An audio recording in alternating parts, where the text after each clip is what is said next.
Welcome to Always Auburn with your host, Tyler Crane. All right, we're back at you with Always Auburn coming at you this afternoon. We're going to talk a little more about the Auburn Oklahoma matchup coming up this weekend, and we focused a lot on the offense, Jackson Arnold, the coaching, and Auburn's concerns on the defensive side of the ball. So today we're going to take a different route, and we're going to look at what Auburn is up against on the offensive side of the ball and take a look at the Oklahoma defense.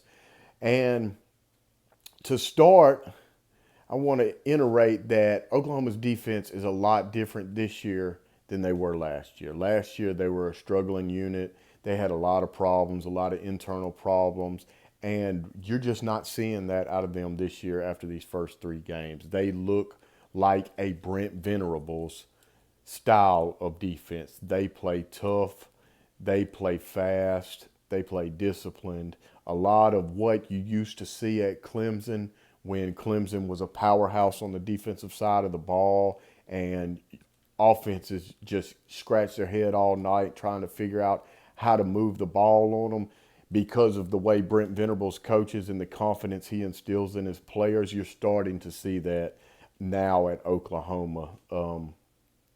So just some few stats to run off on for y'all. After the first 3 weeks, Oklahoma ranks fourth in the country in opponents' yard per game. They're giving up an average of 181 yards per game, which anything sub 200 is pretty good in college football on the defensive side of the ball. That means they're giving up less than 200 yards, total yards per game to the opponent's offense. So that's a pretty good stat, and if they can maintain that throughout the season, they'll probably go down as one of the best defenses in the country, if not the best defense, because, like I said, that's an outstanding stat to have.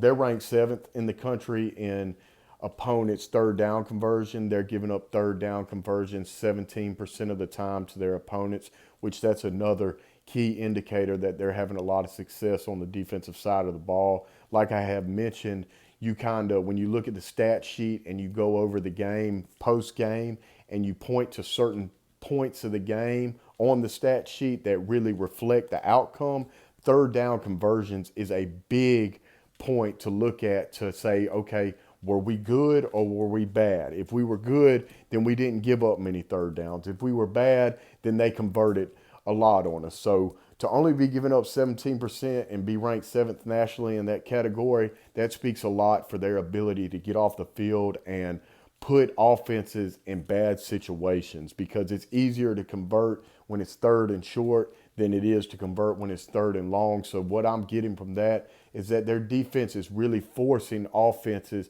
to be in those third and difficult situations rather than those third and manageable situations. So those are two great stats to have. They also have not allowed a red zone touchdown, which means when opponents do drive the field or find themselves in Oklahoma's red zone, they really understand how to use that lack of space, that condensed area that the field turns into, because it's just a short field at that point, and they keep you out of the end zone, which that is the goal when other teams get in the opponent's red zone. It's time to force them to kick field goals or force them to make tough decisions and go for it and maybe turn the ball over. So all three of those things really speak volumes about Oklahoma's defensive success that they're having so far this year, and just what we're really up against facing them.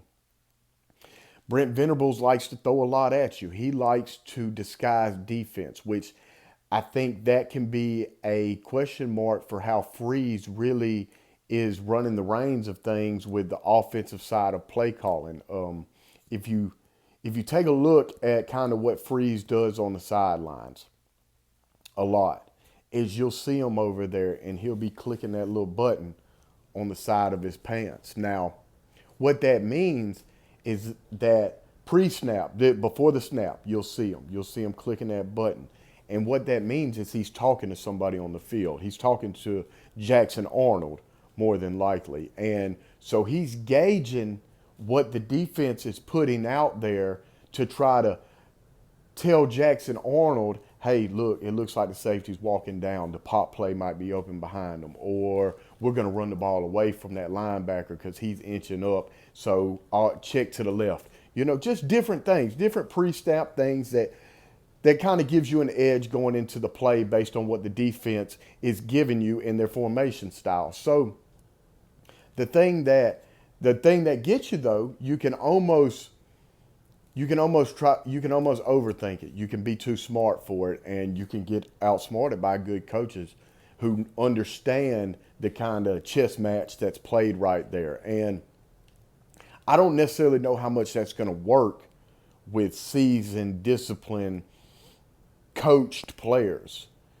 Brent Venables is a seasoned coach. He understands that if offensive coaches think that you're going to do something and you do the complete opposite, that's how you can really impact the success of a play. And a lot of bad decisions can come because of that misunderstanding there. So maybe also you got to throw into the fact that it's easy to sit there on the thing and tell Jackson Arnold, hey man, check the corner. It looks like they might be coming on a cat blitz to your backside, man. It's easy to do that at home when smart fans know to be quiet when the offense is getting the play calls and checking at the line. Well, we're on the road, and it's going to be hostile. It's going to be the most hostile environment that we've faced so far this year. Now, is it Tuscaloosa? Is it Death Valley, Baton Rouge? No, not necessarily. But Oklahoma's got a very strong fan base, and they can get loud in there too. I think their stadium holds somewhere between 80 to 90,000 as well. So it's not a cupcake by no means whatsoever, and it's going to get rowdy and it's going to get loud. So I don't know how much of that pre-snap kind of simulation and seeing what the defense is giving you and then telling Jackson Arnold kind of what to do, giving them some instructions based on what Coach Freeze sees, how effective that really is going to be this week. That's just some food for thought in that area, because I do notice that Coach Freeze does that a lot on the sideline. He'll stand there with the play card in his hand and cover his mouth. That's what he's doing. He's covering his mouth, and he'll be pushing that button, and that button is where he talks to the quarterback on the field. So it's a lot to think about right there, and it can almost get you in trouble because a good defensive coach is going to pick up on that, and he's going to teach his players to lie, to lie based on their formation. Look, I want everybody looking like they're blitzing, and we're going to drop out of it at the end. Don't lean. If you're coming on a cat blitz, we're not going to put a safety over the top of you. We're not going to bracket you to show somebody stacked behind you, and don't lean with your body language. We're going to stagger somebody who can get there when you go, off the edge. A cat blitz is a corner blitz or a blitz from the outside. But so we're going to put somebody who can get there when the ball snapped, but we're not going to tell on ourselves for what we're fixing to do. We're going to disguise it the best we can, and good coaches will implement that throughout the week in practice. That way it's easy come game time. Especially, that's what I've been seeing on film already with the Oklahoma Sooners. So they're already used to disguising their defenses and what they're going to do on defense. They line up different all the time. Like you really don't know if they're in man or if they're in zone or if they're going to send some simulated blitzes at you. You don't know. You really don't know until the play starts. So maybe this week isn't the week to get just super ahead of ourselves with complex play calling and looking to Coach Freeze on the sideline. And maybe it's really be simple this week and see what we can take from them, because they are an aggressive defense. And the thing that may get them in trouble is that they don't mind putting their defensive backs kind of on an island back there. And I'm not saying their defensive backs aren't good, but the best part of their defense is their interior. They have 10 to 12 guys, almost kind of like Auburn does at the front, but they have linebackers too that they mix in with all this. They have 10 to 12 guys right there in that box that they rotate, and there's no real fall off. I mean, one of them is sitting out. For the first half, he got ejected for targeting last week against Temple in the second half. So he'll be out the first half. Their defensive end, Mason Thomas, and he's a very good player. He's probably one of their best players on defense. So that's a big plus. Don't get me wrong. He's somebody who can impact the game on any play. But it's not much of a fall off behind him. You got Marvin Jones Jr., who's probably going to fill in for him, and he's a 5-star. He's a 5-star. He's been there. He's been developed, and he's a good player. He plays, and so they rotate a lot in the box. They fill their gaps. They're good at filling gaps. Now they come at you from different ways. It's a lot of controlled chaos, if that makes any sense.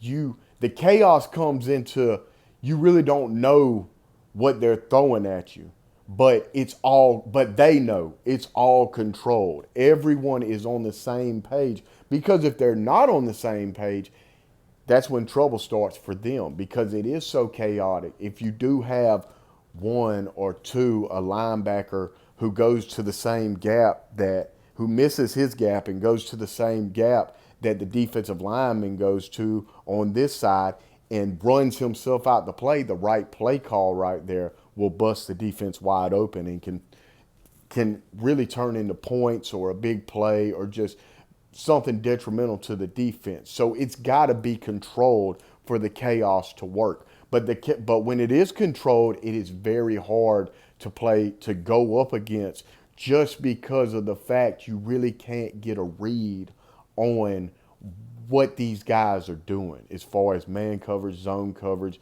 blitz package, safe defense. There's just so much you can do. They play a multiple. That's why it's called multiple. They play a multiple style of defense, which allows them to do many things on the defensive side of the ball. And when it is all ran right and they're all on the same page, it is very effective and hard to move the ball on. So we're going to have our hands full on the offensive side of the ball. They also do a great job of passing each other off. So what I mean by that is, if they're in some type of zone or even man, you can communicate it in man. But they pass players off.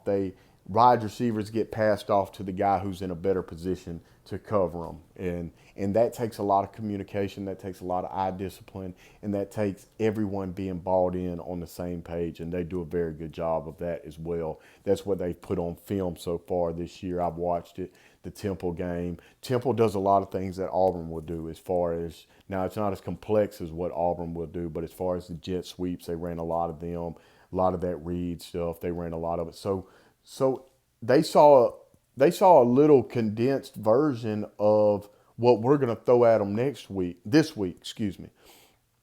So to think Oklahoma's not going to be prepared, you got to be out your mind. They're going to be ready for what Auburn has to throw at them. And I think our biggest upside and our biggest chance to have success on the offensive side of the ball is to find matchups with these guys in the secondary. Now, we're going to have time to do that, which means we're going to have to establish some sort of running game, or at least make the commitment that they know that we're going to run the ball. At least put that out there, that you got to stay honest with us, as far as, because of the running game. You can't count us out on the running game. We're going to keep doing it. So to keep the defense honest, we got to keep running the ball for some things like what we hope to have an advantage in, as far as wide receiver against corner, wide receiver against safety, up top, over the middle.